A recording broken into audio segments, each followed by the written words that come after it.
podcast IMO.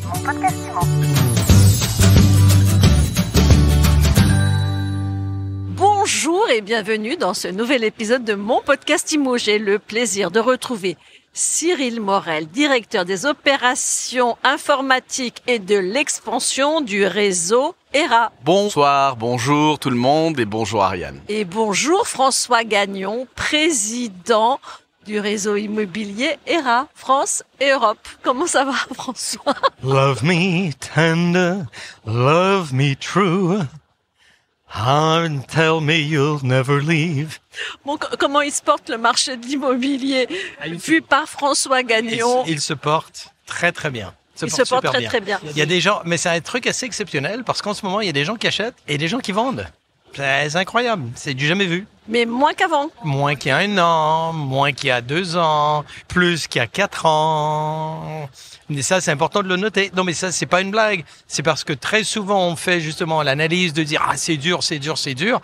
Et il y a rien de dur du tout. C'est juste que le marché est redevenu, entre guillemets, normal. C'est un marché normal. Donc, le marché qu'on a aujourd'hui est un marché où il faut aller rentrer des mandats, il faut aller faire des ventes. Donc, tout est normal.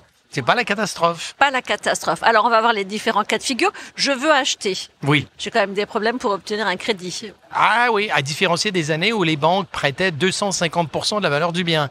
Il y a toujours eu des problèmes. T'as pas d'argent, ils vont pas te prêter, c'est pas compliqué. Et aujourd'hui, c'est pareil. Alors peut-être qu'ils ont changé les critères, certes, mais bon, faut pas non plus se prendre la tête avec des trucs impossibles. Et puis en plus de ça, ce qu'il faut bien comprendre, c'est que les banques veulent prêter de l'argent. Les banques n'ont rien à foutre de garder l'argent dans leur coffret. C'est pas ça qui les aide. Hein. Ça leur coûte de l'argent. Il faut que l'argent sorte de la banque.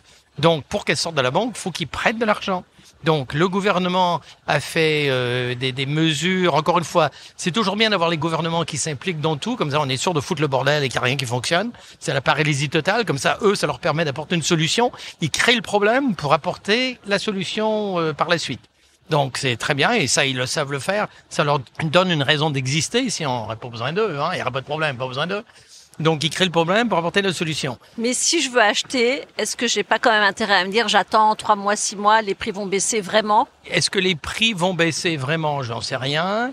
Alors, certes, on peut toujours vivre dans notre bagnole sous un pont et comme ça, on attend que le marché s'effondre et tout s'écroule et qu'il n'y a plus rien nulle part. Et là, les billets de 300 000, on peut peut-être les avoir pour 42 €. La douzaine, évidemment, la douzaine. Comme ça, on peut donner des appartements à des confrères, collègues, la famille et tout. Et moi, j'entends tout le temps des trucs comme ça. C'est sûr que c'est acheter un bien dans lequel on va vivre, c'est pas d'acheter des actions, des parts de Apple ou d'Amazon ou de je sais pas trop qui, d'Air France. On va vivre dans la maison, dans l'appartement, dans le bien qu'on achète, on va y vivre. Ça nous coûte de l'argent tous les mois. Donc la question est-ce que je donne cet argent pour quelque chose qui va me servir ou est-ce que je donne cet argent pour servir à quelqu'un d'autre? C'est pas très compliqué. À moins que je vive dans ma bagnole sous un pont. Et là, je me prends pas la tête avec personne, on n'a pas besoin de s'inquiéter. Ces gens-là, à mon avis, il y en a pas beaucoup qui écoutent ton podcast, hein, Ariane. Donc c'est pas trop la cible. Donc à partir du moment où tu as des gens qui sont intelligents, réveillés, qui veulent pas vivre dans leur bagnole sous un pont, est-ce que c'est le bon moment d'acheter? Bien évidemment, parce que acheter quand le marché est à la hausse a des avantages et des inconvénients, et acheter quand le marché est à la baisse a des avantages et des inconvénients dans les deux cas de figure. Ça veut dire qu'on est dans un marché plutôt baissier quand même. Comprenons-nous, c'est à baisser de quoi? De 3%, de 2%? Alors, il y a moins de transactions, mais les prix n'ont pas chuté de 50%. On n'en est pas là. Tout le monde s'affole. Et ce qu'il faut aussi garder en tête, et c'est ça qu'il faut arriver à bien, je pense, remettre l'église au milieu du village, absolument, qui est important, c'est que si le marché est à 1 200 000 transactions et que ça baisse de 20%, ça veut dire qu'on va se retrouver à 1 million, voire peut-être 900 000 transactions, qui était le nombre de transactions qu'on avait il y a 5 ans, où tout le monde disait c'est l'euphorie, c'est extraordinaire, c'est incroyable, c'est fantastique, c'est du jamais vu, ça n'arrivera jamais, profitez, c'est bon. Et ça a continué à monter. Donc là, si on rebaisse de 20%, on va se retrouver dans un niveau où c'est extraordinaire. Ce qui veut dire quand même qu'il faut travailler. Alors, est-ce que les gens vont pousser la porte et dire « j'achète n'importe quoi » ? Non. On a eu une situation pendant le Covid qui n'était pas une situation normale, forcément. Et on a pris de mauvaises habitudes. Et on a pris de très mauvaises habitudes. Et ceux qui ont démarré l'immobilier pendant le Covid, tant mieux pour eux parce qu'ils ont démarré facilement, mais dommage pour eux parce que ils ont démarré quand c'était facile. Et ça veut dire que forcément, comme tu dis très bien, ils ont pris des mauvaises habitudes, ils ont pris de mauvais plis. Alors ça, on va en parler après. Mais les vendeurs, Oui. ils retiennent leurs biens aujourd'hui. Ils n'ont pas envie de vendre au prix, même si c'est à 1, 2, 3% de baisser. Voilà. Mais ils se prennent la tête parce qu'ils vont vendre. Alors, à moins que eux aillent vivre dans leur bagnole sous un pont, s'ils vont racheter autre chose, le bien qu'ils vont racheter va aussi baisser de prix. Quand le marché est à la baisse, le marché est à la baisse partout, pas simplement pour mon appartement. C'est sûr que si je suis le vendeur qui fait un nombrilisme extraordinaire, il y a que mon appartement qui compte. Bon, d'accord, monsieur Dupont, vous êtes bien gentil, mais reprenez une petite soupe et rendormez-vous. Mais celui qui a le moindrement réveillé se rend compte que si mon appartement va baisser de prix, ça veut dire que celui que je vais acheter va aussi baisser de prix. Et puisque le marché baisse de prix de façon proportionnelle, c'est-à-dire en pourcentage, si je veux acheter un bien plus élevé en prix, imaginons que je vends un appartement de 300 000, je vais en acheter un de 400 000, par exemple, j'ai intérêt à le faire quand le marché est à la baisse, parce que certes, une baisse de 5% sur mon appartement, c'est beaucoup, mais quand c'est une baisse de 5% sur l'appartement que je vais acheter qui était plus élevé encore, j'économise encore plus. Donc, est-ce que c'est le bon moment d'acheter, de vendre si je suis vendeur? Absolument. Parce que justement, ce que je vais racheter, c'est là que je vais rattraper mon coût. Bon, finalement, c'est toujours le moment de vendre ou d'acheter quand on a un projet derrière. Évidemment. Si le projet est de vivre dans la bagnole, sous un pont, faut pas se prendre la tête, hein. Ça, c'est certain. Faut pas écouter My Sweet Imo. Faut écouter My Sweet Nono. Voilà. Si j'écoute My Sweet Imo, à ce moment-là, je comprends que c'est des astuces, c'est le bon moment d'acheter ou de vendre, ça c'est sûr. En fait, on prend plus de risques à rien faire qu'en passant à l'action. En faisant rien, là, c'est sûr et certain qu'on regarde 2 jours et dit ah merde, j'ai raté le train. Oui, mais c'est une fois que le train est passé, c'est pas à ce moment-là qu'il faut faire quelque chose. Faut faire avant qu'il passe. Bon, alors ça, c'est pour les particuliers, mais pour les professionnels. Ouais. Le nouveau contexte, qu'est-ce qui va entraîner comme changement de comportement? Qu'est-ce qu'il faut qu'ils fassent pour s'adapter? Déjà, pour les professionnels, je pense que ce serait bien que les professionnels comprennent bien le discours que je viens de dire. Et s'ils le comprennent, chose que j'imagine, c'est pas très compliqué, je dis pas des choses très compliquées. Moi, j'ai compris en tout cas. Et je ne suis pas professionnelle. Mais t'es intelligente.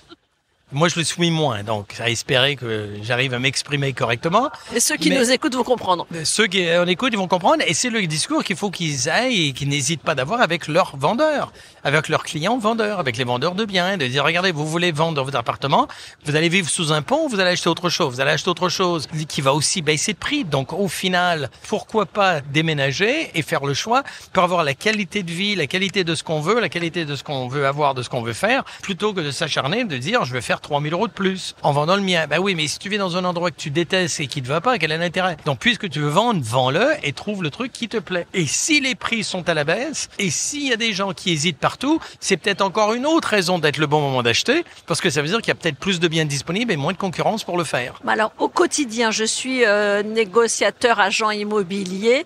Qu'est-ce que ce basculement de marché change dans ma façon de travailler? Les poissons, arrêtez de sauter dans le bateau.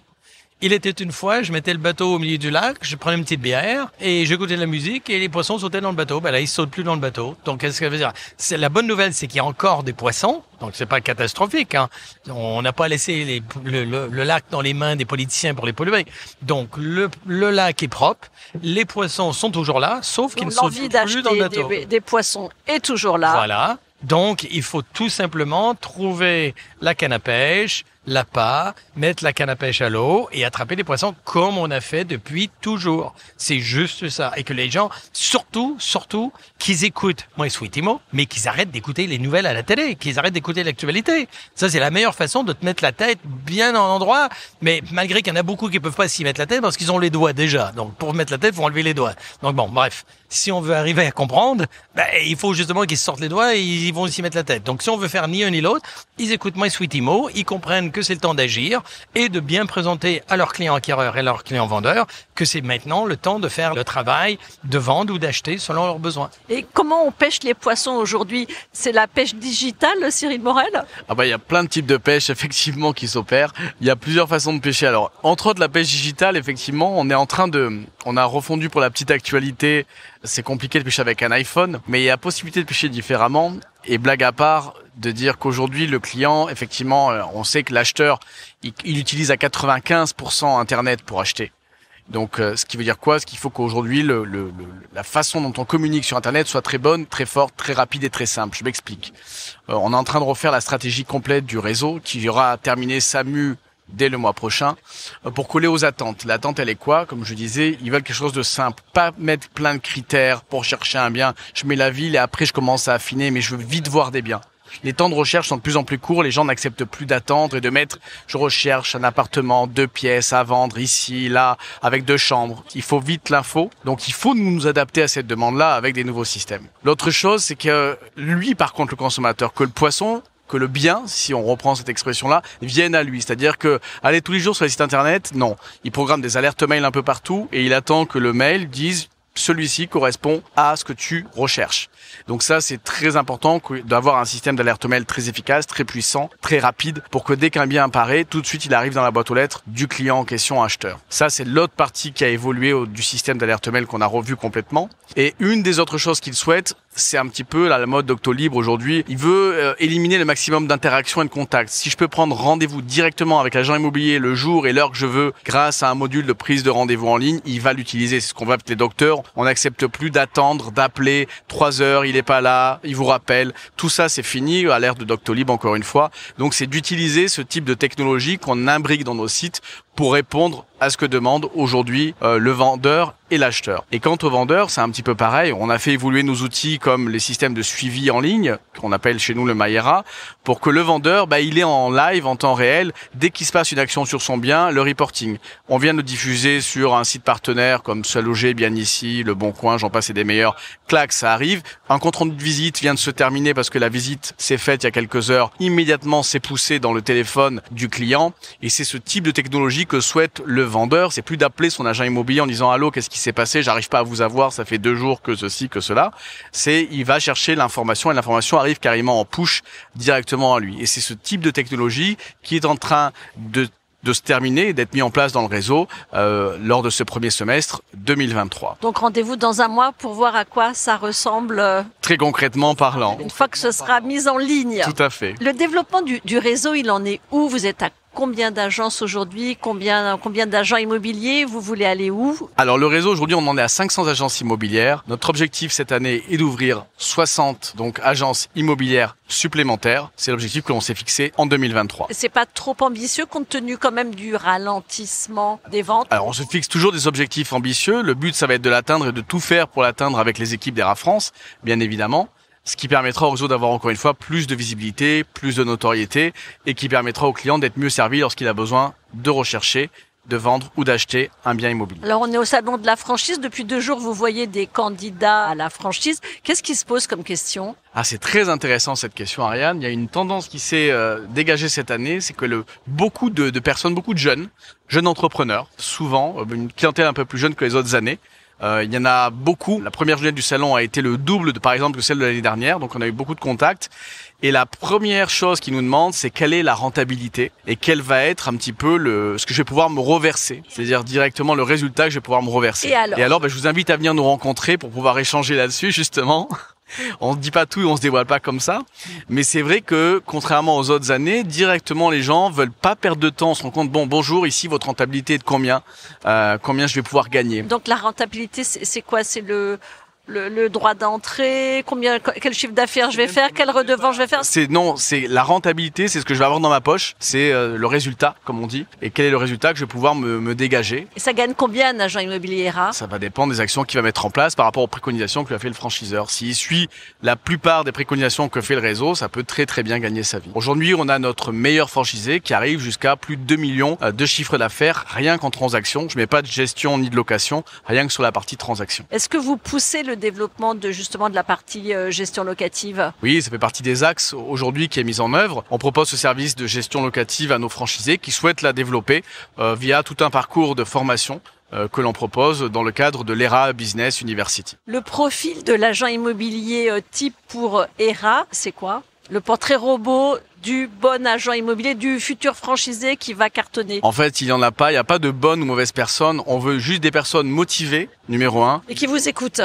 Qui écoutent un petit peu, parce que payer une franchise pour ne rien écouter de ce que va vous préconiser la franchise, c'est un peu jeter son argent par les fenêtres, ce qui serait dommage.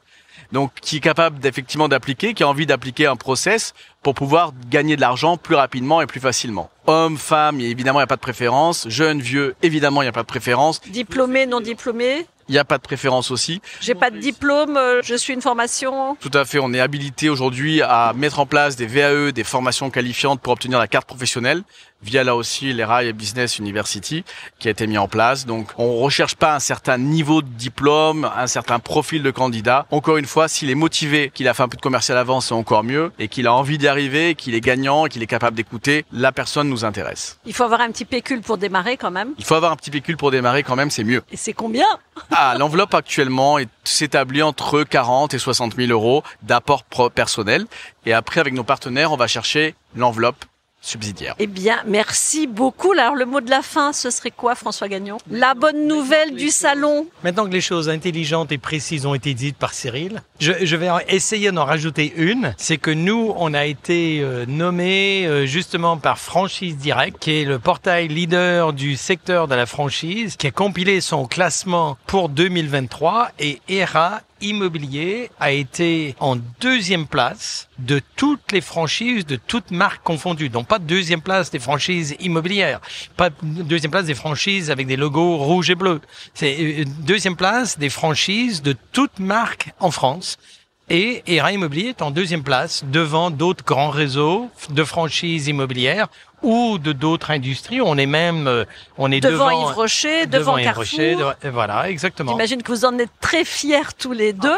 On est très fiers, on est ravis. C'est une preuve justement du beau travail qu'on a fait depuis toutes ces années et qu'on apprécie. Donc ça, c'est très important et c'était vraiment une marque de reconnaissance de la part de cet organisme qui sécurise aussi et qui stabilise les éventuels clients potentiels qui seraient intéressés à rejoindre notre réseau et qui disent tiens, c'est un réseau sérieux, 30 ans en France.